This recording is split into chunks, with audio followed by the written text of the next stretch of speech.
오늘도 살아계셔서 역사하시는 하나님, 감사와 찬양과 영광을 드립니다.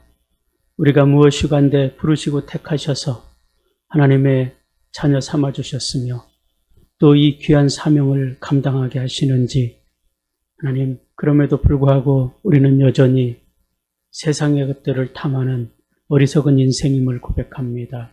주의 성령께서 오늘도 우리 가운데 함께하여 주심으로 참으로 주님의 놀랍고 충만한 은혜를 따라 살아가기 부족함이 없도록 풍성한 영성을 허락하여 주시옵소서. 그래서 오늘 하루도 우리에게 선물로 주셨는데 우리가 귀하게 사용하게 하여 주시고 하나님 헛되이 보내지 않도록 은혜 베풀어 주시옵소서. 오늘도 주님께서 은혜로 역사하여 주시기만을 간절히 바라고 원합니다. 예물 드렸습니다. 날마다 말씀을 묵상하며 하나님 말씀에 순종하여 하나님이 기뻐하는 삶을 살며 맡은 바 직분과 사명을 잘 감당하게 하옵소서. 우리의 간절한 소원이고 사명입니다. 하나님, 이것을 쫓아 살아가기 부족함이 없도록 은혜를 더하여 주시옵소서. 오늘도 성령께서 우리를 주장하여 주시고 지키시고 붙들어 주시기를 간절히 바라고 원합니다. 사단의 세력은 틈타지 못하도록 성령 하나님께서 지켜주시고 붙들어 주옵소서. 오늘 하나님께 찬송합니다. 찬송 중에 거하시는 주님, 기쁨이 있게 하시옵소서. 기도합니다. 우리의 기도를 늘 들으시는 주님, 날마다 응답의 삶을 살게 하여 주시옵소서. 말씀 가운데 나를 내려놓고 주님의 뜻 앞에 순종의 삶을 살 수 있는 주의 백성들 되게 하여 주시기를 간절히 바라고 원하며 우리를 구원하신 예수님의 이름으로 기도드리옵나이다. 아멘. 우리 함께 찬송가 321장 날 대속하신 예수께 내 생명 모두 드리니 함께 찬양 드리시겠습니다.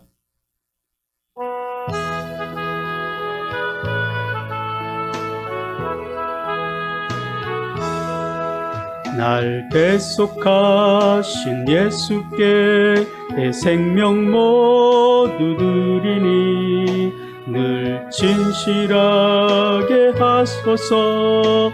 내 구주 예수여, 나 구주 위에 살리라. 내 기쁨 한량 없으리. 내 갈 길 인도하소서. 내 구주 예수여, 날 구원하신 예수를 일평생 의지하오니 날 영접하여 주소서. 내 구주 예수여, 나 구주 위에 살리라. 내 기쁨 한량 없으리. 내 갈 길 인도하소서. 내 구주 예수여, 주 십자가에 달리사 날 자유하게 했으니 내 몸과 마음을 주 위해 다 쓰게 하소서. 나 구주 위에 살리라. 내 기쁨 한량 없으리. 내 갈 길 인도하소서. 내 구주 예수여.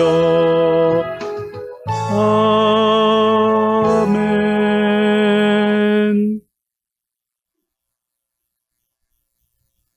마가복음 10장 41절에서 45절 말씀 한 목소리로 같이 읽겠습니다. 10 제자가 듣고 야고보와 요한에 대하여 화를 내거늘 예수께서 불러다가 이르시되 이방인의 집권자들이 그들을 임의로 주관하고 그 고관들이 그들에게 권세를 부리는 줄을 너희가 알거니와 너희 중에는 그렇지 않을지니 너희 중에 누구든지 크고자 하는 자는 너희를 섬기는 자가 되고 너희 중에 누구든지 으뜸이 되고자 하는 자는 모든 사람의 종이 되어야 하리라. 인자가 온 것은 섬김을 받으려 함이 아니라 도리어 섬기려 하고 자기 목숨을 많은 사람의 대속물로 주려 함이라. 아멘. 예, 주님께서 말씀하십니다. 으뜸이 되려 하는 자는 섬기는 자가 되라. 제자들은 자신이 하던 일과 아버지까지 다 버려두고 예수님을 따랐습니다.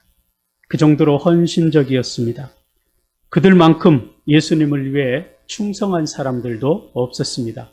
하지만 그들은 실패하고 말았습니다. 그 실패의 원인이 자신들의 열심과 충성이 주님이 꿈꾸는 그 나라가 아니라 세상 사람들이 꿈꾸는 나라였기 때문이었습니다. 오늘 우리들이 예수님을 믿으면서 낙심하고 좌절하고 실망하는 이유가 거기 있습니다. 예수님을 떠나는 이유가 거기 있는 것입니다.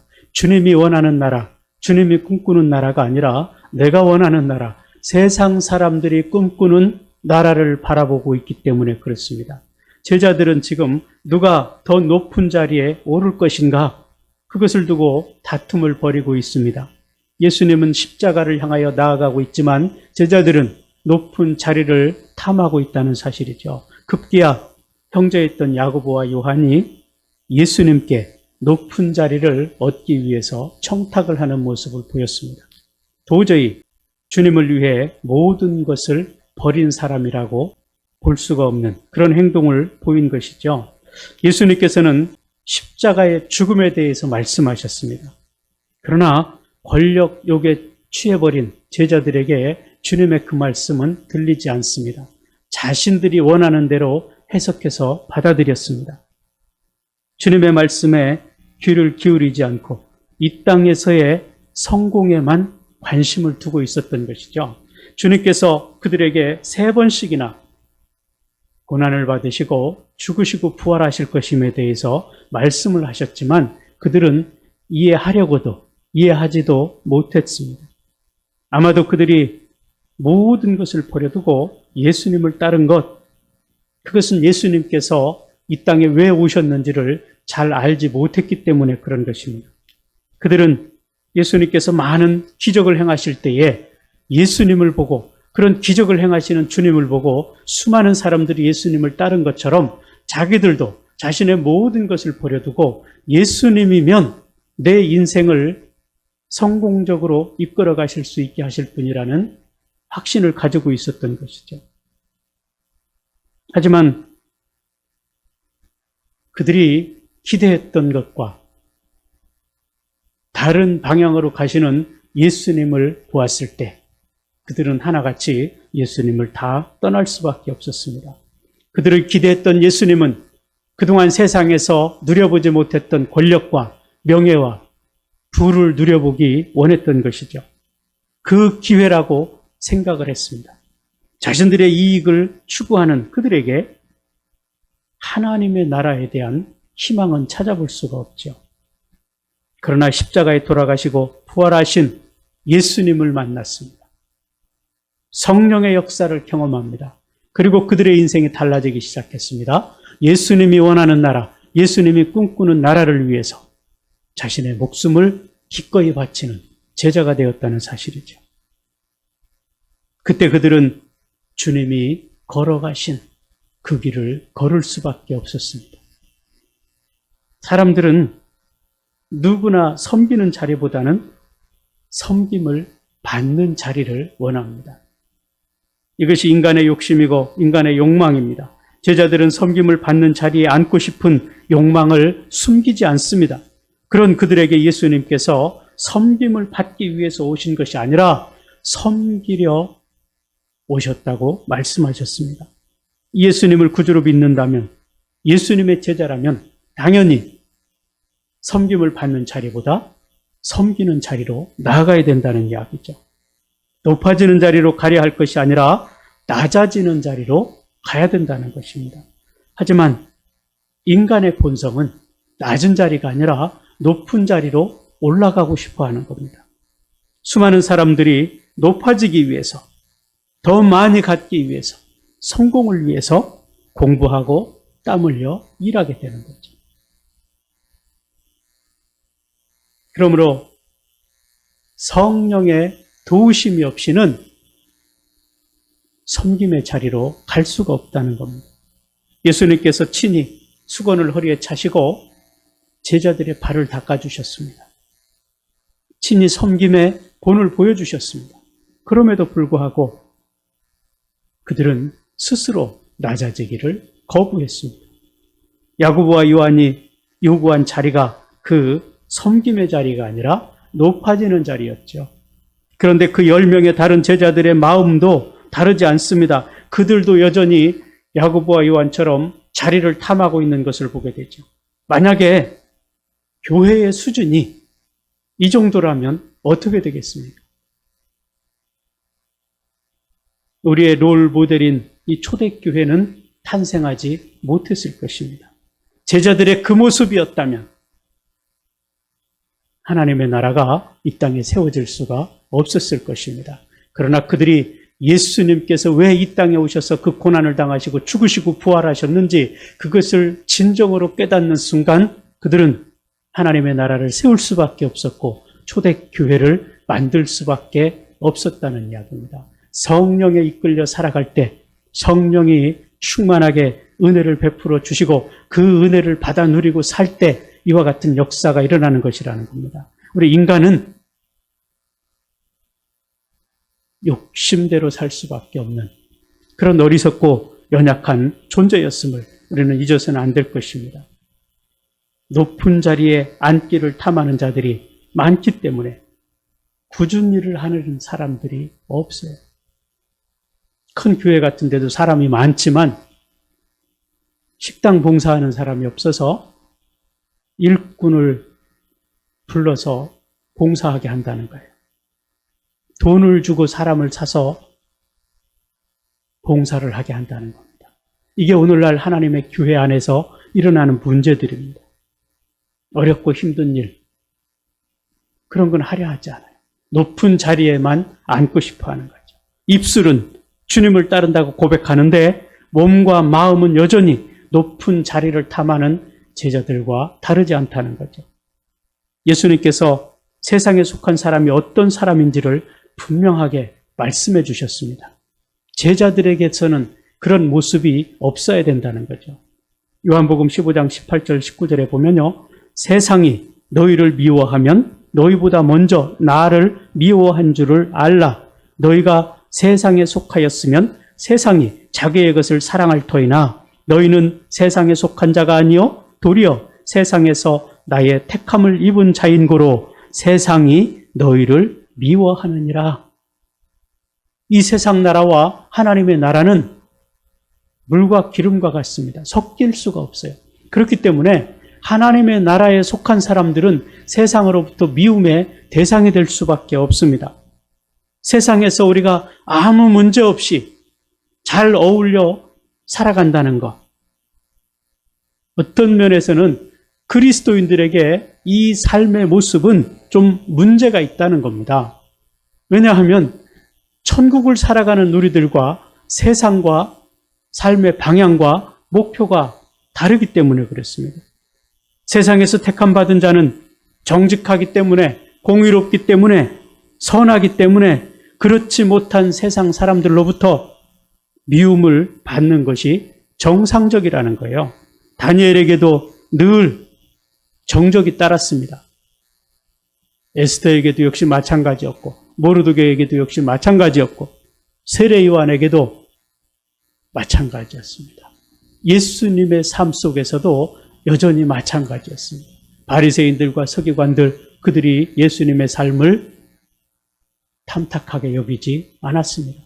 오늘 우리 그리스도인들의 삶도 마찬가지라. 세상을 향하여 나아가는 우리들의 삶이 때로 세상으로부터 공격을 받을 수가 있습니다. 우리가 예수 믿는다고 해서 꽃길만 걷지 않는다는 거예요. 때로 가시밭길도 걷게 되고 여러 가지 어려움과 고난 가운데 처할 수도 있다는 사실을 인식하고 인정하지 않으면 우리 또한 낙심하고 좌절하고 실망할 수밖에 없는 삶을 살 수 있다는 사실입니다. 택함을 받고 예수님을 쫓는 자는 세상으로부터 미움을 받습니다. 예수님도 그렇게 세상으로부터 미움받고 살았죠. 그런데 우리는 오히려 세상으로부터 영광을 받기를 원합니다. 높은 자리에 올라가기를 원한다는 거예요. 오늘 이 제자들의 실패의 원인이 거기에 있었습니다. 예수님이 말씀하시는 그 말씀의 의도를 정확하게 알았다면 그들이 세상의 뜻을 두고 목적을 두지 않았을 것이며 하나님의 나라를 위해서 그들이 살아갔을 것이나 그들은 예수님의 말씀을 세상의 언어로 바꿔버렸습니다. 그리고 예수님을 믿게 되면, 예수님을 따르면 자신들이 높은 자리에 오를 것이라 생각했습니다. 모든 명예와 권력이 자신들에게 주어질 것이라고 생각했습니다. 그러나 예수님은 그것을 주시는 자가 아니라고 그랬어요. 당신이 그것을 주기 위해서 오신 것이 아니라고 말씀하셨습니다. 그것을 알았을 때 제자들은 하나같이 다 예수님을 떠나버렸죠. 우리 인간은 스스로 무엇을 해보려고 하지만 죄 짓는 것밖에 할 수 없는 존재입니다. 히스기야는 15년의 생명을 연장받았습니다. 그러나 그가 생명을 연장받고 나서 한 일이라고는 죄 짓는 일밖에 없었습니다. 자기 자랑하는 일밖에 없었습니다. 생명이 연장되었을 때 축하사절단이 왔습니다. 바벨론에서 축하사절단이 왔는데 그들에게 자기 무기 창고와 보물 창고를 다 열어주고 자랑했습니다. 결국 그들이 와서 그 보물들과 무기들을 다 빼앗아갔어요. 칼빈은 성경을 연구하면 할수록 이 사실을 깨닫게 되고 칼빈 5대 교리를 만들었습니다. 그 중에 하나가 인간은 전적 타락했다고 했습니다. 우리가 은혜를 받는 것은 하나님의 전적인 은혜라 했습니다. 인간은 단 한순간도 자신이 원하는 삶을 포기하지 않습니다. 하나님이 없는 인생은 이 땅에 살면 살수록 죄만 더 늘어가는 거죠. 얼마 전에 나영이 사건으로 유명했던 이 조두순 씨가 출소를 했습니다. 그래서 한바탕 소동이 벌어졌어요. 얼마 후에 또 소동이 벌어졌습니다. 그 사람이 기초수급자가 된다는 거예요. 내가 낸 세금을 그런 사람에게 주어서는 안 된다고 청와대 국민청원에 글도 올리기도 했습니다. 세상에 살 가치가 있는 사람과 가치가 없는 사람을 우리는 나누고 있습니다. 그런 사람은, 그런 사회적인 암적인 존재는 이 세상에 살 가치가 없다고 본 거죠. 그래서 세상에 살 가치가 있는 사람은 적어도 사회에 기여한 사람이거나 피해를 입히지 않은 사람이어야 된다고 생각할 것입니다. 다시 말하면 쓸모가 있는 사람이 세상에 살 가치가 있다고 보는 거죠. 그렇다면 나는 하나님 앞에 쓸모가 있는 사람인가? 하나님께서 독생자 예수 그리스도를 이 땅에 보내주시고 십자가에 죽게 하실 만큼 내가 쓸모가 있는 사람인가 하는 겁니다. 조두순이 살아서 안 된다고 외치는데 나는 살 가치가 있는가 하는 거죠. 우리는 이 대목에서 그런 나를 살리신 하나님의 은혜를 발견하지 않을 수가 없습니다. 이 땅에 살 가치가 없는 나를 하나님께서 살리시기 위해서 독생자 예수 그리스도를 이 땅에 보내주시고 그 모욕과 수치를 다 당하게 하시기까지 침묵하셨습니다. 십자가의 그 고난을 당할 때까지 하나님은 참으셨습니다. 그리고 예수님의 그 생명을 희생하시면서 우리를 구원하셨다는 사실, 우리는 잊어서는 안 될 것입니다. 이러한 사람은, 이 하나님의 은혜를 깨달은 사람은 제자들처럼 섬김을 받기 위한 자리싸움을 하지 않습니다. 제자들처럼 자신의 욕심을 위해 살아가지 않습니다. 하나님의 나라를 위해서, 날 위해 십자가를 지신 예수님을 위해서 살 수밖에 없습니다. 이것이 오순절날 마가다락방에 성령이 임한 이후에 제자들의 삶의 모습이었습니다. 사도 바울의 삶의 모습이었습니다. 초대교회 성도들의 삶의 모습이었습니다. 오늘 우리의 삶의 모습이어야 될 것입니다. 이 사순절을 지나며 우리가 이 은혜를 더욱 깊이 깨닫고 주님이 왜 이 땅에 오셔서 나를 위해 십자가를 지셨는지 깊은 묵상이 있기를 원합니다. 예수님께서는 자리 문제로 다투고 있는 제자들에게 그렇게 말씀하셨습니다. 42절입니다. 예수께서 그들을 불러다가 말씀하셨습니다. 너희도 알듯이 이방 사람들의 통치자들은 백성을 위해 군림하고 그 고관들도 권력을 행사한다고 말씀하신 거죠. 예수님께서는 멸망의 자리에서 세상의 집권자들이 섬김을 받기 위해서 권세를 탐하는 것을 지적하셨습니다. 그러므로 제자들은 멸망의 자리에 있는 그들과는 달라야 된다고 말하는 것입니다. 세상의 것들을 추구하고 살아가는 이 세상 사람들과 하나님의 나라를 추구하는 사람들은 달라야 된다는 것이죠. 교회 성도들의 삶은 적어도 그와 같지 않아야 된다는 것입니다. 세상의 권력을 탐하고 자리를 탐하는 그런 자가 아니라 하나님의 나라를 위해서, 영원한 나라를 위해서 헌신된 자로, 충성된 자로 살아야 된다고 말씀하고 계시는 것입니다.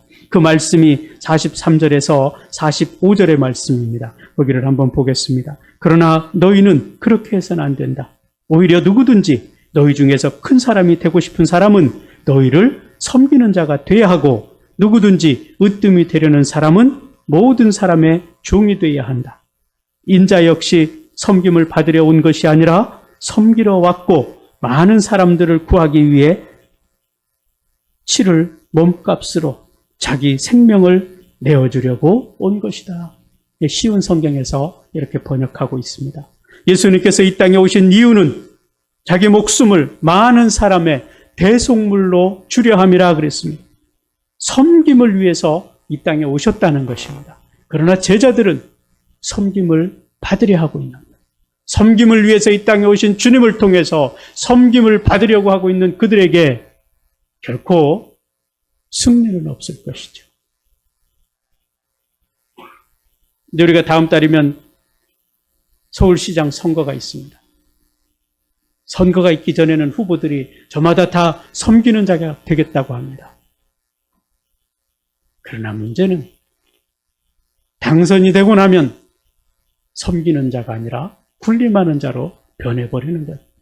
이것이 세상 권세자들의 모습이라는 것.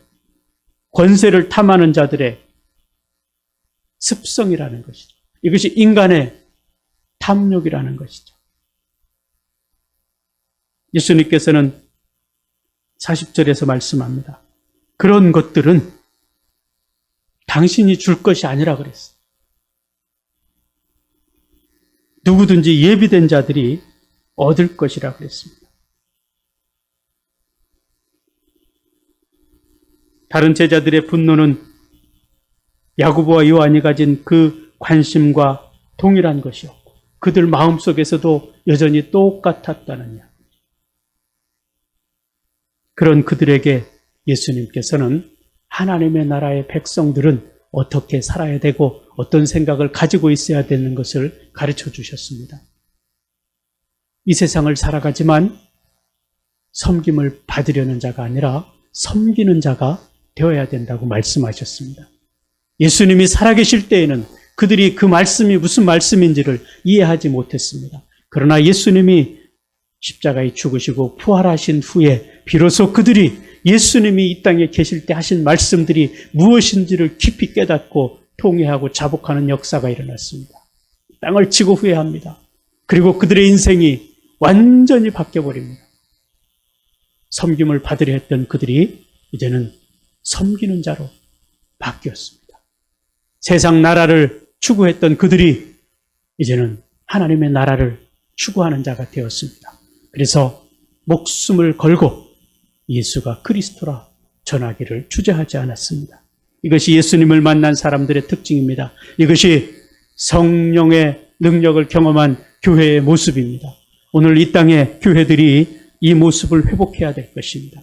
섬김을 받으려는 자가 아니라 섬기는 자가 되어야 될 것이라는 거죠.